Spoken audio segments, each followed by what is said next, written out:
Hello, my name is Joe Brumfield, Senior Director with ASCD. Our team is dedicated to partnering with you to create custom solutions for all of your professional learning needs. On behalf of your friends here at ASCD, I'd like to welcome you to ASCD Webbies.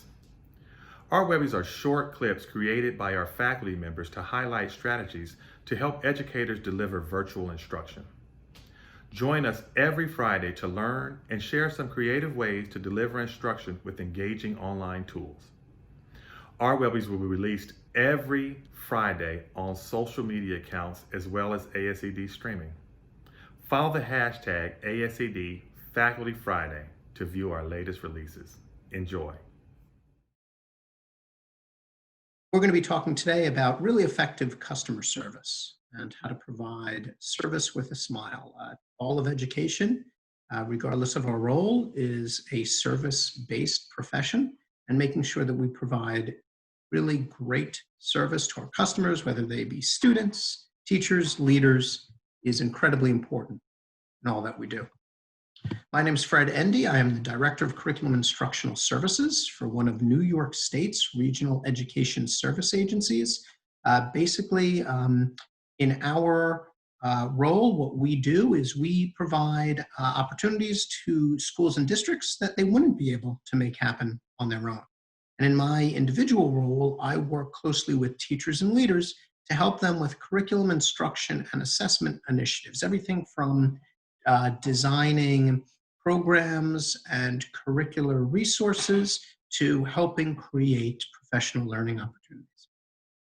Also provided you with my Twitter handle, so feel free to reach out with any questions about this webinar or anything else that might be on your mind. So the outcomes for our Webbie, and you'll also note there's a hashtag Webbie Wednesday. Feel free to share that out as well. The outcomes for our Webbie are threefold. First, we're going to talk a little bit about what great customer service is and what that means for our profession. We're going to build our own capacity in looking at a number of different elements so we can add to our toolkit when it comes to providing customer service. And then we're going to build our own customer service base by looking at one educational technology tool that you can use immediately. So we're going to start with two quick definitions. And so first, if we take a look at the term service, we can define service as the act of helping or doing work for someone else, right? And so in this image that I've provided on the slide, okay, these students are clearly in a library. The library itself is providing a service to students, and whoever's leading the work with those students is also providing service, right? Helping students engage in. The idea of customer service is the assistance you yourself as a service deliverer provide to your clients, whoever they are, right? Students, teachers, leaders, etc., both before, after, and during their use of a product you've created or a process. And so if we think about the idea of learning as a process, right, sometimes the product in itself, then delivering great customer service and education means that we're supporting whoever we're serving before, during, and after the learning process. So what are some strategies to make sure that our customer service interactions are ideal and that are really considered great? So I picked up on four different buckets of strategies. The word choice we use, our language, how will we control time when we're working with people, how we incorporate and engage people we serve as decision makers and participants, and the types of questions that we ask. How do we increase thinking and reduce roadblocks? And we're going to just take a couple minutes to dive into each of these. And I'm going to share a couple strategies, not only of tools or strategies you might use, but also some resources that you might go to for additional thinking. And again, feel free to reach out to me. I'm happy to serve as a resource too. So in terms of word choice, some of these are really simple. If we're trying to provide great service to others, we can switch from a yes, but way of speaking with people to a yes, and mentality. And this idea of yes and really came from the improv world, started from the troupe Second City, who many of you have probably heard of. And the idea was that when you respond to somebody with yes, but, you immediately cut their thinking off, right? That but is telling the person or people that their idea doesn't merit moving forward with. You're acknowledging that they've shared something, that's the yes. And the but says, we're not going to go in that direction. And for some people, that can be off-putting, right? And we use that term all the time, or those two words all the time.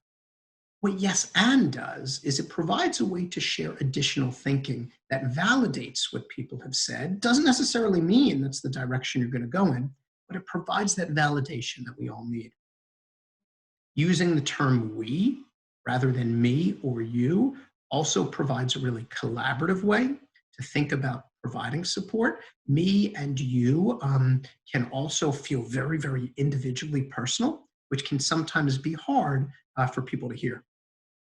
And then including yet, right? And all the work that we know about perseverance and grit, all the great educators who have talked about resilience, this idea of yet, recognizing that we aren't somewhere yet, okay, or somebody isn't somewhere yet, is again a way to validate where people are. So I've provided a number of resources, Choice Words by Johnston, Peter Johnston, Listening Leader by Shane Safer, the work of Carol Dweck in Mindset. Those resources speak particularly to elements of word choice, everything from the language we use to how we listen to the frame we put ourselves in. The next item I want to just chat a little bit about is this element of time control. Okay, time, of course, is the great decider, right? There's a lot that we can control. We haven't yet really figured out how to control time. And certainly in the context we're in now, with our extended closures, most of us being at home and working from home, time can feel very fluid, right? So our recognition of its importance really becomes necessary. So when we're engaging in meetings, right, building context, making sure that we're checking in with people to see where they are, setting the stage, giving people an opportunity to kind of wrap up where they're coming from and get invested into what we're going to be talking about, and building our agendas so that they recognize people's time, right? This idea of the double A rule, okay? Recognizing that when you think of the word agenda, recognize that there's two ways in the word, one at the front, one at the back. And so it's important to start meetings on time, right? And to end meetings on time. There are a variety of different norms and protocols that we can utilize. I've shared two of my favorites here. The My 2 Cents protocol is a fantastic one. Basically, it's a way to give everybody an opportunity to share two thoughts, right? And you turn in a penny once you've shared a thought. So you need to be accountable for your own airtime. And the 4 A's is also great. You can think of what the A can represent. It might be assumptions, it might be argue, it might be agree. And you can use that protocol to help tease through text or data and help people think through the lens of whatever those A's are that you've set. It's also important to remember the roles and responsibilities that we have during meetings and when we're engaging with others. And I've shared some resources that have helped me think a little bit about how I use time to my advantage and the advantage of others when I'm providing customer service. So New Team Habits by Anthony Kim, Alexis Gonzalez-Black, Power Protocols by McDonald and team. There's also a fantastic online protocols book too, that kind of builds off of that Power of Protocols book. And then The Surprising Science of Meetings by Rogelberg, and some of our learning about what it means to lead effective meetings and how we can tell if the meetings we're holding and the support we're providing to people is really effective. In terms of building people into making decisions and engaging, customer service is never unidirectional, right? It's all about making sure that whoever you're serving feels like they're a part of the process. You can use any type of tool as a speaking stick, right, to make sure that people have the opportunity to say what's on their mind. This idea of all agreeing versus none disagreeing comes from the work of Anthony Kim. This idea that everybody doesn't have to agree, right? Sometimes it's enough if nobody disagrees, right? And sometimes aiming for that lack of disagreement is sometimes going to be what you're going to need to do to move work forward. I've included a mention of the work that I've done with my colleague Megan Everett on the forces of influence. We've spent a number of years taking a look at pushes, pulls, shoves, and nudges, and what we call the forces of influence as a way to leverage relationships to help move people towards great work. You'll see some fantastic resources down there. Lena Aguilar has done quite significant work around the art of coaching, and the art of coaching teams is one of my favorite books that she's written. I've mentioned the book that Megan and I wrote called Forces of Influence, which is available from ASCD, as is Better Than Carrots or Sticks. And how do we keep ourselves kind of intrinsically motivated towards moving forward? And then this idea of questions that help reduce roadblocks. I'm a huge fan of the work of Dan Rothstein and Luz Santana around this question formulation technique, a fantastic process to help learners of all ages really figure out how to engage in questioning processes. I also tend to use I wonder statements regularly, helping to remove that personalization, helping us think about the ideas and the questions we want to solve and not getting jammed up on who shared them or what that might mean for the person's ego. Active listening. And this idea of the golden ratio of questions, what I think of is, for every statement we're going to make in a meeting or in as we're supporting our customers, we should be prepared to ask two really interesting questions, ways that continue to draw people in to the relationship we've built and that continue to show we're there to serve them. Out of curiosity, Brian Goodwin is a fantastic read about the power of curiosity. I've mentioned Dan Rothstein and Luz Santana's book. And Kate Murphy recently wrote this great book called You're Not Listening. She approaches it from the lens of a journalist. But what she's really looking at is how across all professions, we need to be more active listeners. And what I want to do is shift a little bit to a tool that can help us become better at providing great service to our customers. And I want to talk about a tool called Voxer. Voxer is an app that you can download on your smart device. It's free, so there's no cost that you need to incur for using it. And basically, it's an evolved messaging app. And one thing we know about effective customer service and that we talked about is the importance of checking in, right? Staying in contact with the people we serve.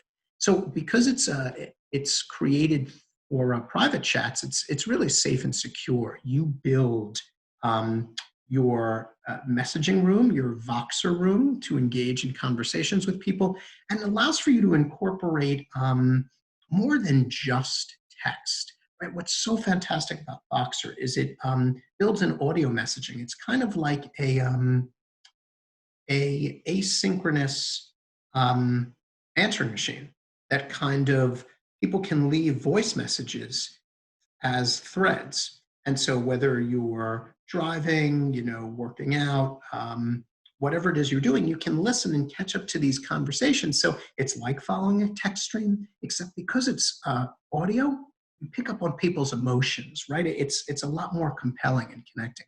So it's great because it builds in the voice to strengthen messaging, emotional connection. It's also awesome for both synchronous and asynchronous conversation. You can listen to people as they're messaging. And so I'm going to pull up the site for you to see. And so let me just share this. I had the opportunity to write a number of years ago a post for Voxer. And let me see if I can just share this with you. Okay, let me try that. Perfect. Okay, so here it is.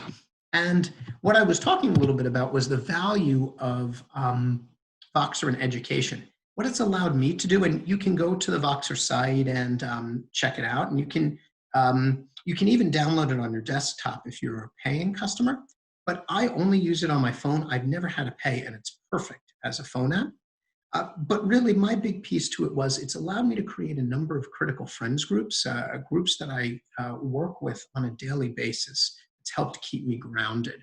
And when you think about the people you serve, whether it's parents, whether it's students, whether it's other educators, it can be a great resource to staying connected and making sure that the service we provide is really what is most impactful for people. So before we wrap up, I'd like to share kind of the resources from this presentation. You'll find them all here.